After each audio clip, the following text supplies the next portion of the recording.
Всем привет-привет! Меня зовут Лаврентьева Алена, и сегодня любимый разбор обуви моих клиентов. Обратилась девушка вот с таким состоянием ног, на первый взгляд ничего особенного, но жалобы есть. И жалоба у нее заключается в том, что второй и третий палец часто имеют сухую кожу, что-то типа мозолей, а на первом пальце часто уголок отколупывается, отваливается, в общем, получается некрасиво. Поэтому мы в срочном порядке обратимся к ее обуви. Конечно, как всегда, мы будем смотреть на обувь.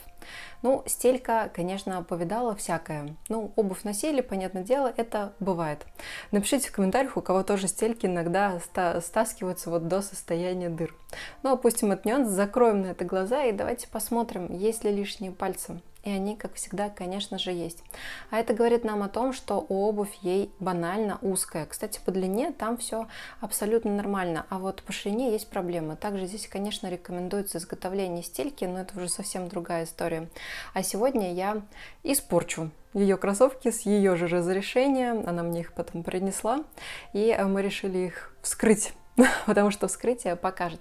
В общем, мы убрали верхнюю часть для того, чтобы была возможность рассмотреть, что там внутри. Ну, внутри там, честно говоря, не очень.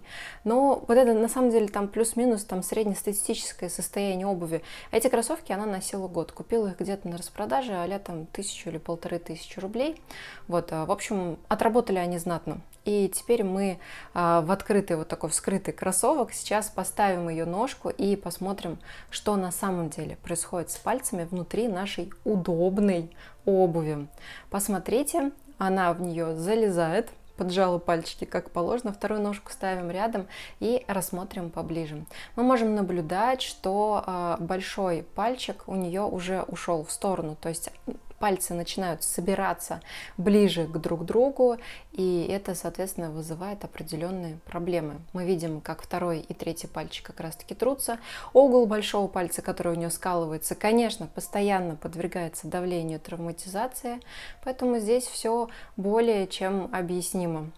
Хотя забавно, я, честно говоря, первый раз так вскрываю кроссовки, это очень забавно выглядит, мне показалось, контент будет интересным. Конечно, я все ей рассказала, я все ей объяснила, она очень сильно удивилась, как и все. Потому что все всегда говорят, у меня очень удобная обувь, у меня все классно, и вообще я покупаю супер дорогую какую-нибудь обувь, у меня все нормально, у меня 36-й, но правда, на самом деле 41-й. Ну ладно, сейчас это лирическое отступление. Давайте посмотрим на вторую ногу. Теперь мы будем сравнивать положение пальцев в кроссовке, ну или в ботинке, и обычное нормальное стандартное положение пальцев ног. Посмотрите, на самом деле не такие уж они и неправильные. В принципе, пальчики все находятся отдельно. Большой палец достаточно прямой. Немного есть проблемы в своде, но это опять-таки уже другая история, это уже ортопедия. Но в общем и целом вот наглядный пример, как раз пунктиром я для вас отметила, это те самые косточки большого пальца, которые должны идти прямо, а вот та нога, которая у нее находится в обуви, она изгибается. И, конечно, это неправильно. Поэтому выбирайте обувь осторожно.